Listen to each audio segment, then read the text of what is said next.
Life has a funny way of throwing curveballs when you least expect them. One moment, you're basking in the warm glow of success, watching your legacy unfold exactly as planned. The next, you realize that golden glow might just be the reflection of a gilded cage, and the one holding the key is the very person you trusted with your entire world. Stick around, because this is just the beginning of a story that will make you question everything you thought you knew about family, money, and betrayal.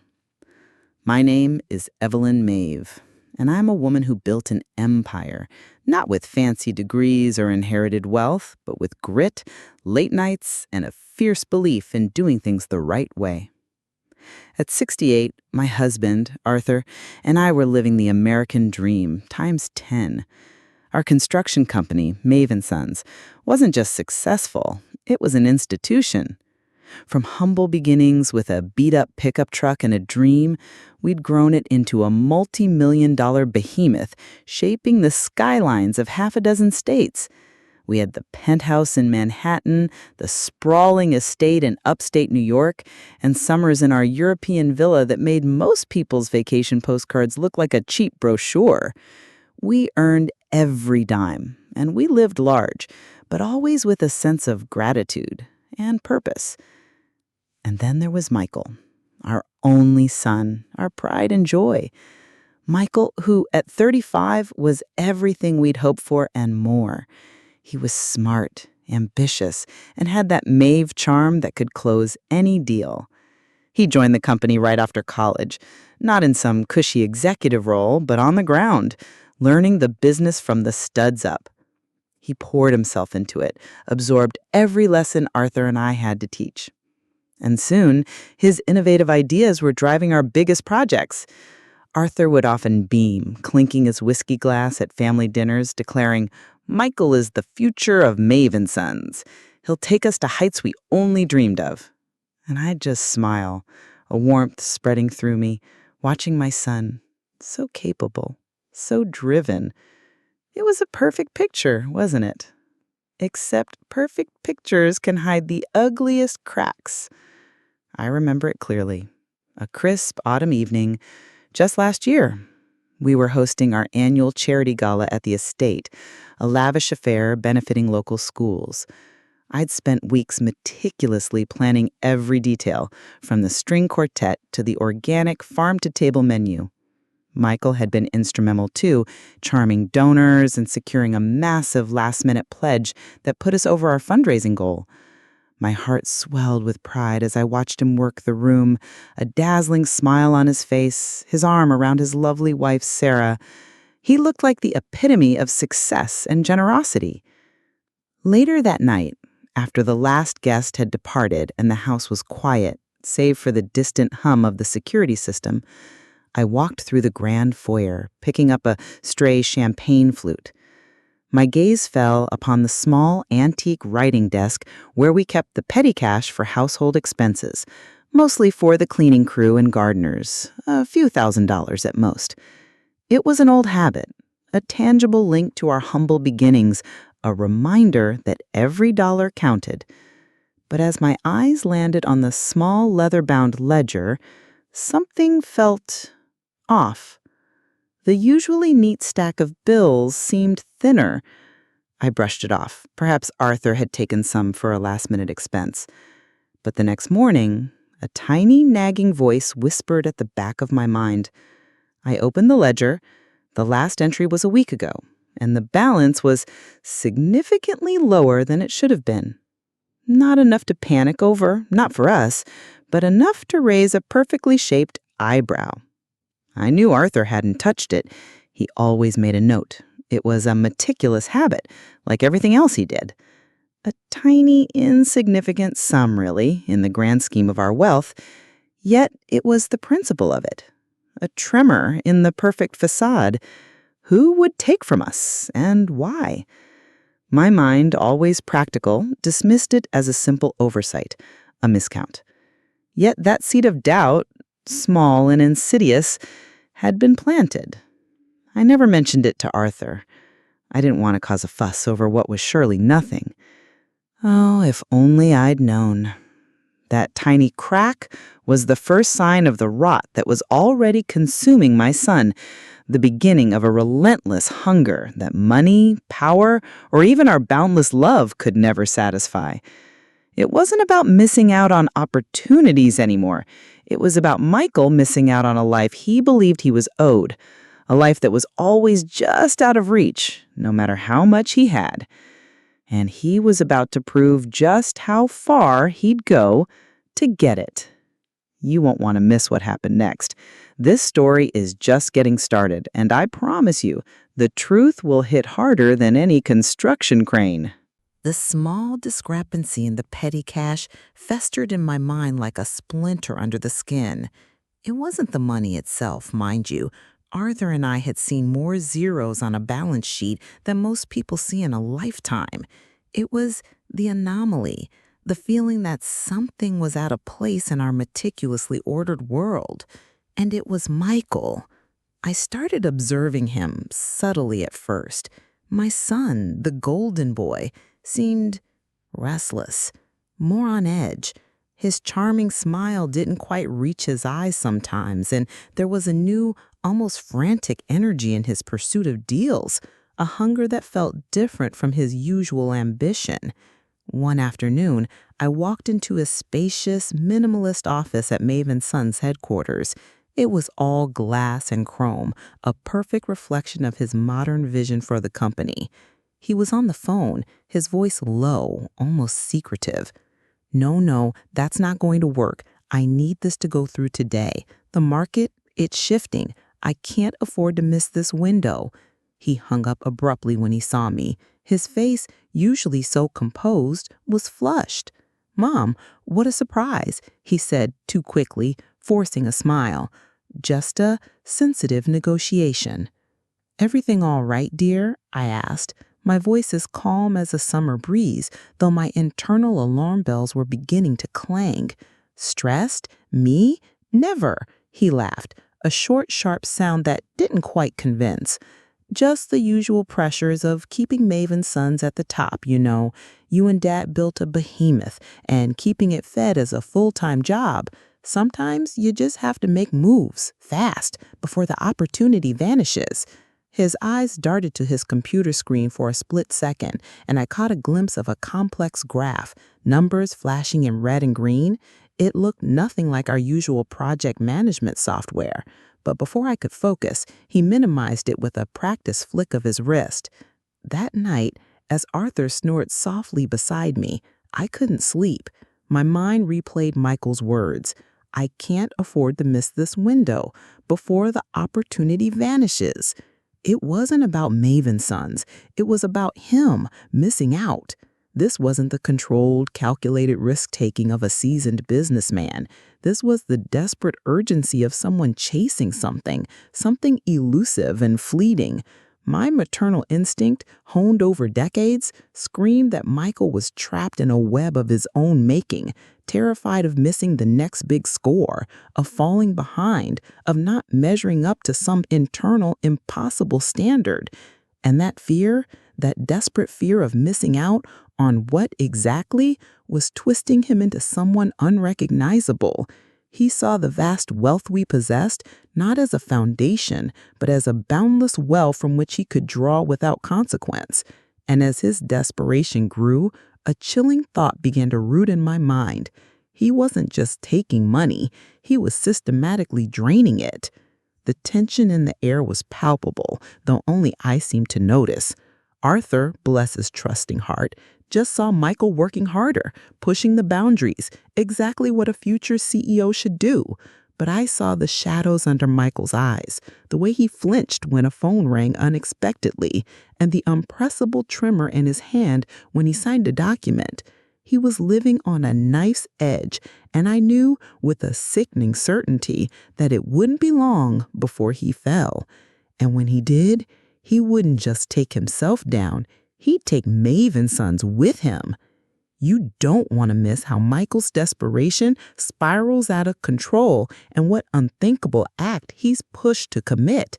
Hit that subscribe button and ring the notification bell to be the first to know what happens. The subtle signs of Michael's unraveling became impossible to ignore. It was like watching a slow-motion car crash where you desperately want to look away but can't. He started avoiding eye contact, especially with me. He'd spend less time at the office, claiming to be networking or scouting new opportunities, but his explanations grew thinner, more evasive.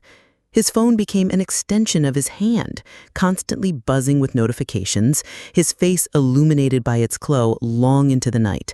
Arthur, bless his heart, remained oblivious, still touting Michael's boundless energy and modern approach.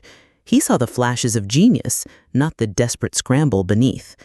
One Tuesday morning, I found a stack of official-looking documents tucked beneath some old blueprints in Michael's office. He'd left them on his desk, an oversight so uncharacteristic it made my stomach clench. They were loan applications, not for Maeve and Sons, but for Michael Maeve personally. And the sums? They were astronomical. Collateral listed was not some offshore account, but shares in Maeve and Sons Inc. My hand trembled as I read the fine print. He was leveraging his future inheritance, his very stake in the company, to cover what? More investments? More losses? The sheer audacity of it, the desperation hit me like a physical blow. He wasn't just playing, he was drowning, and he was using our legacy as a life raft. The fear of missing out on an imagined fortune had clearly morphed into a stark terror of losing everything he already had. "Michael," I confronted him that evening, my voice a strained whisper as we stood in the hushed elegance of our library, the scent of old books and polished wood filling the air. "What are these? Shares? On personal loans? Are you out of your mind?" He stiffened, his back to me, staring out at the manicured gardens bathed in moonlight. It's for an expansion, Mom. A private venture. Something that will put Maeve and Sons on a whole new level." His voice was tight, defensive. "And a private venture that leverages our company without a word to your father or me?" I countered, my voice rising despite my efforts. "This isn't an expansion, Michael. This is reckless. This is borrowing against your future to feed a habit, isn't it?" The word hung in the air, unsaid but understood. Gambling. I could almost taste the acrid shame on his tongue. He spun around, his face a mask of anger that barely concealed the raw fear beneath.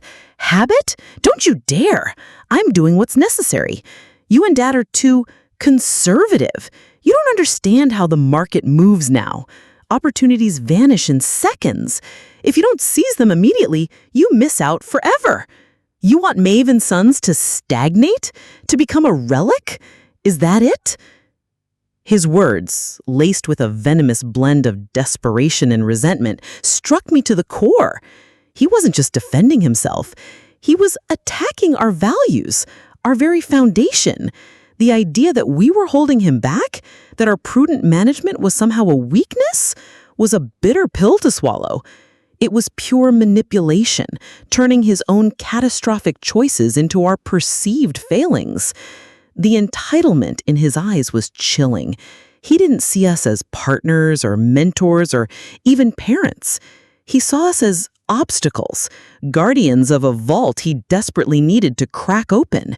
The next few weeks were a blur of hushed conversations with Arthur, who, though initially resistant to my suspicions, finally started seeing the cracks I'd been pointing out.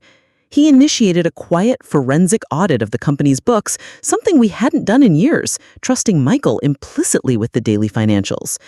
It was during this period, as the auditors burrowed deeper into the ledgers, that Michael's behavior grew increasingly erratic.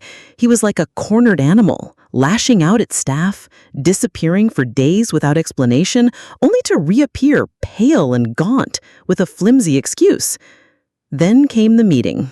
It was ostensibly about restructuring for market agility, but the air in the Maeve and Sons boardroom was thick with unspoken tension. Michael had assembled the board, mostly longtime associates loyal to Arthur, but also a few newer, younger faces Michael had brought in. He presented a convoluted plan to streamline ownership, involving a complex series of holding companies and trusts. It was designed to confuse, to obscure the true intent, but I saw it for what it was, a thinly veiled attempt to consolidate power, to shift ownership, to make it easier for him to control the flow of assets without anyone's oversight. He was laying the groundwork, piece by agonizing piece, to cut us out. He was creating a legal labyrinth to hide his desperation, desperate not to miss the chance to seize everything. I felt a cold dread settle in my bones. This wasn't just about money anymore. This was about betrayal, about dismantling the very family unit we had painstakingly built. My son, my flesh and blood, was actively plotting against us. He wanted the kingdom, but he couldn't wait for the crown to be passed down. He wanted to rip it from our hands. The game is about to change, and Michael is playing for keeps. Don't even think about missing what happens next, because the family you thought you knew is about to unravel in a way you can't imagine. The boardroom was stifling, despite the perfectly calibrated air conditioning. Every word Michael uttered during his restructuring presentation felt like a nail being hammered into the coffin of everything Arthur and I had built. He spoke of optimizing assets, unleashing untapped potential, and aggressive market penetration, lofty terms that, to my ears, sounded suspiciously like selling off the family silver and siphoning off the profits. He even had the audacity to talk about securing the future for generations to come, all while subtly, almost imperceptibly, shifting the legal framework to concentrate power in his hands. He was building a fortress around himself, not our legacy, and every polished phrase was a brick in that wall. And to ensure maximum agility, Michael continued, his gaze sweeping across the table, avoiding mine, I propose a new executive committee with a smaller, more focused decision-making body.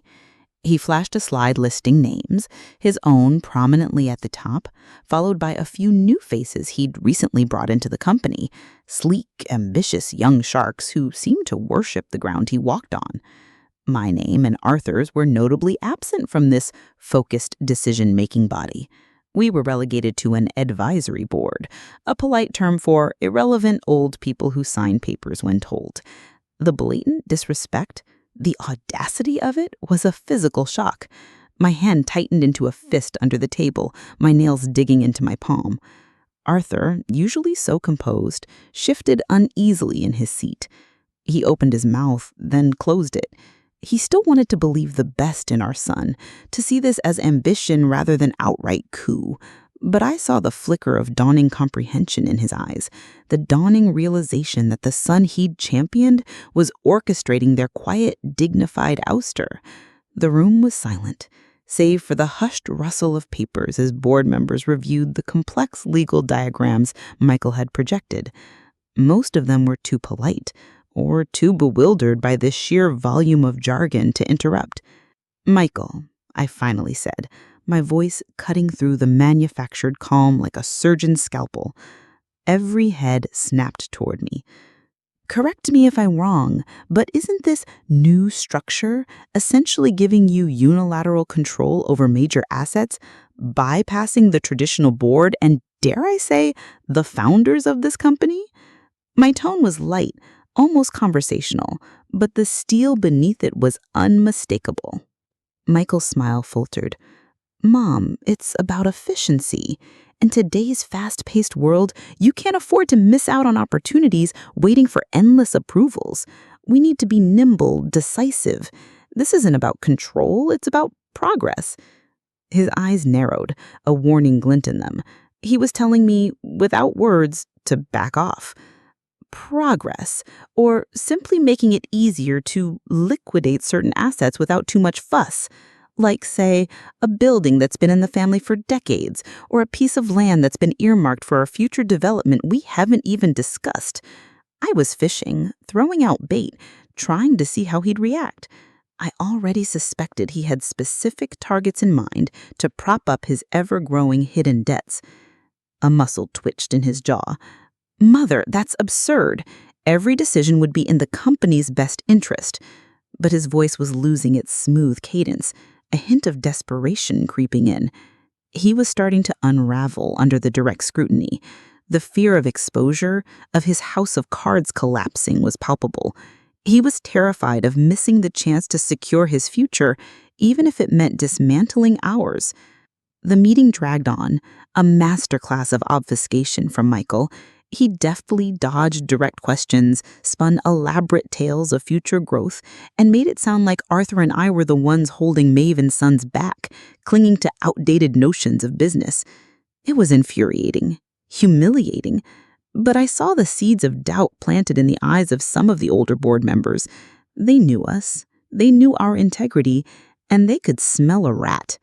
As the meeting finally broke, Michael approached me, his face tight with controlled fury. "Mom, you really undermined me in there. You made me look weak." I met his gaze, my own eyes holding no quarter. "Weak? Michael, you are dismantling your own house. You're throwing away a legacy for some phantom gains. What happened to you? Where is the son we raised, the one who cared about more than just the next big score?" The pain in my voice was real, a raw wound. It was the pain of a mother watching her child self-destruct, dragging her life's work down with him. It was a moral betrayal, far deeper than any legal maneuver. He scoffed, a bitter, dismissive sound. "You wouldn't understand. The world has changed. You can't afford to be sentimental when fortunes are made and lost in a blink. You miss one opportunity and you're out. Gone, irrelevant." His words echoed the very fear that drove his addiction, a chilling window into the mind of someone consumed by the incessant need for more, regardless of the cost. He truly believed he was being smart, modern, when in reality, he was racing towards a precipice. I knew then, with a crushing certainty, that persuasion, appeals to family, or even logic would not work. Michael was too far gone, too deeply entrenched in his own desperate game. He was no longer our son. He was a stranger, an adversary, consumed by a greed so profound it eclipsed everything. The next move would have to be ours, and it would have to be decisive. The battle lines have been drawn, but you haven't seen anything yet. You absolutely won't want to miss how this family war explodes and who comes out on top. Hit that subscribe button, turn on notifications, and get ready for the shocking truth. The weeks that followed Michael's audacious boardroom play were a cold war, fought on a battlefield of silence and strained smiles. Arthur, my Arthur, was a man transformed. The trust that had been the bedrock of his relationship with Michael had shattered, replaced by a deep-seated hurt and a simmering anger. He became meticulous, almost obsessive, in reviewing every financial document, every contract. He didn't say much, but his grim, set jaw and the weary lines around his eyes spoke volumes. He was seeing the true extent of Michael's betrayal, and it was tearing him apart. As for me, my pain had hardened into resolve. I was no longer just a worried mother. I was the matriarch defending her pride, her legacy, and her husband's broken heart. One evening I overheard Michael on the phone in his study, his voice hushed and frantic. He was arguing with someone, his words punctuated by desperate pleas. "Just one more week. I can cover it. This next deal, it's a sure thing. Don't pull the plug now. You'll regret it. You'll miss out on the biggest payout of your life." He slammed the phone down, muttering something I couldn't quite catch, but the raw desperation in his voice was chilling. He was clearly in deep, deeper than I had even imagined. The phantom gains he'd chased were now threatening to devour him whole, and he was cornered. The fear of losing everything was driving him to the brink, and I knew, with a gut-wrenching certainty, that he was capable of anything. The next day, a cold, rainy Tuesday, the storm finally broke. The forensic audit Arthur had commissioned came back. The report landed on our dining room table like a death sentence. It wasn't just small sums from petty cash anymore. It was millions. Millions siphoned off through shell companies, phantom invoices, and outright embezzlement. He had even taken out loans against properties without our knowledge, properties that were now collateral for his spiraling addiction. Our son had systematically bled Maven's sons dry, not just for his investments, but to feed a monstrous habit that demanded more and more. The auditors had found evidence of massive, repeated losses in online trading platforms and high-stakes private games, speculative ventures, as Michael had so casually called them. The betrayal was so profound, so utterly despicable, it took my breath away. He did this? Arthur whispered, his voice hoarse, tracing a finger over a damning line item. His face was ashen, his eyes wide with a disbelief that slowly morphed into a terrible rage. My own son. My God, what have we raised? He's been playing a different game, Arthur. One where family, loyalty, and integrity mean absolutely nothing, I said, my voice devoid of emotion. A cold calm settled over me. The time for tears was over. Now was the time for war. Michael, meanwhile, oblivious to the ticking time bomb we held in our hands, launched his next move. He called an emergency board meeting, citing unforeseen market shifts and urgent capital requirements. He proposed selling off the core assets of Maven Sons, the very heart of our business, the properties we'd held for decades. He even had the gall to suggest that Arthur and I, being of a certain age, might consider a graceful retirement. That was it. That was the line. The condescension, the thinly veiled insult, the outright attempt to rob us blind, and then suggest we were too old and stupid to understand it. My blood ran cold, then boiled. A graceful retirement, Michael, I said, standing up slowly, my voice clear and steady, cutting through the tense silence of the boardroom. Every eye was on me. Is that what you call it? Because it looks an awful lot like a hostile takeover orchestrated by the very son we entrusted with our lives. He flinched, his bravado finally cracking. Mom, what are you talking about? This is business, pure and simple. He tried to recover, to regain control of the room, but his voice was strained. Business? I gave a short, bitter laugh. Is it business when you drain company funds to feed a gambling habit? Is it business when you leverage your parents' life's work for your personal reckless ventures? Is it business when you betray the very people who gave you everything just because you're terrified of missing out on a phantom fortune that doesn't even exist? I held up a copy of the audit report, the damning figures highlighted. We know, Michael. We know everything. The color drained from his face. The room erupted in murmurs. Michael, who had always been so smooth, so collected, looked utterly defeated. The tables had turned. His desperate bid to seize control, fueled by his all-consuming FOMO, had just exposed him completely. The truth is out, but the battle isn't over. You'll be on the edge of your seat to see how Michael reacts to being cornered and what desperate measures he takes next. Don't dare miss the shocking climax. The silence in the boardroom after my declaration was so profound you could hear a pin drop. It hung heavy, thick with the weight of shattered trust and exposed deceit. Michael, standing at the head of the polished mahogany table, looked as though he'd been struck by lightning. His meticulously styled hair seemed suddenly disheveled, his expensive suit rumpled, and his face, usually so confident and composed, was a mask of shock and then a desperate, cornered rage. "Mom, what in the world are you doing?" he hissed, his voice barely a whisper, laced with a venom I'd never heard directed at me. "You're ruining everything. You're humiliating me in front of everyone." The irony was thick enough to chew. He was ruining everything. He was humiliating himself. And yet, in his twisted reality, I was the villain. His sense of entitlement was so deeply ingrained, he couldn't even process the idea that his actions had consequences, only that his exposure was an affront to him. "Humiliation," I retorted, my voice gaining strength, echoing slightly in the stunned room. No, Michael. This is called accountability, something you seem to have forgotten the meaning of, along with loyalty and integrity. I gestured to the audit report, still clutched in my hand like a weapon. These aren't just numbers. These are years of Arthur's blood, sweat, and tears. These are the livelihoods of hundreds of employees. This is our legacy. And you, in your frantic chase for, what? More zeros on a screen? More thrills? You almost destroyed it all.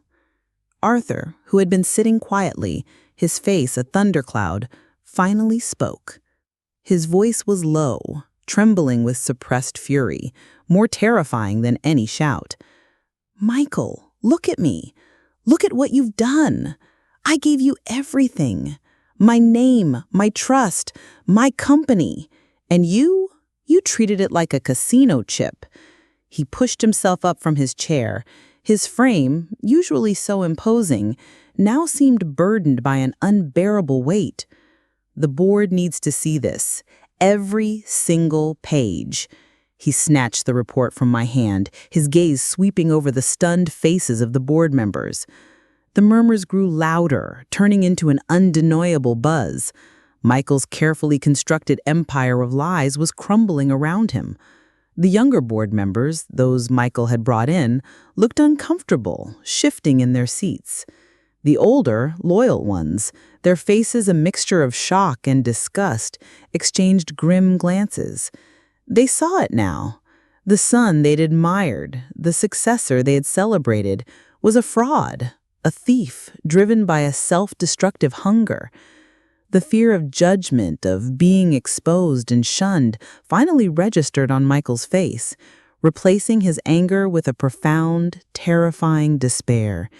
His constant chase, his fear of missing out on some mythical jackpot, had led him straight to this public crucifixion. "No, Dad, please," Michael pleaded, his voice cracking, the desperation raw and unfiltered. "We can fix this. It was just a bad run. I can pay it back. Just give me time. Don't ruin me. Don't make me miss out on everything I've worked for."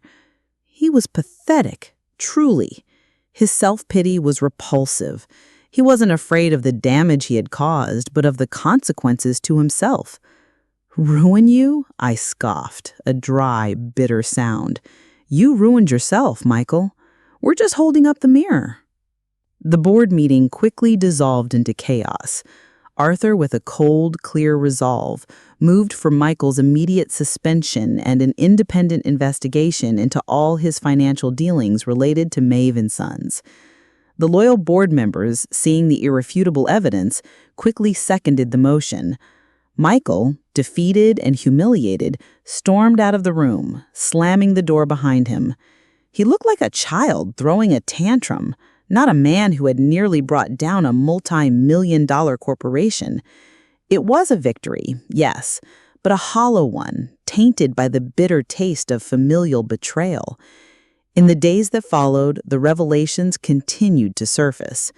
The true extent of Michael's debts was staggering, far beyond what even the initial audit had revealed.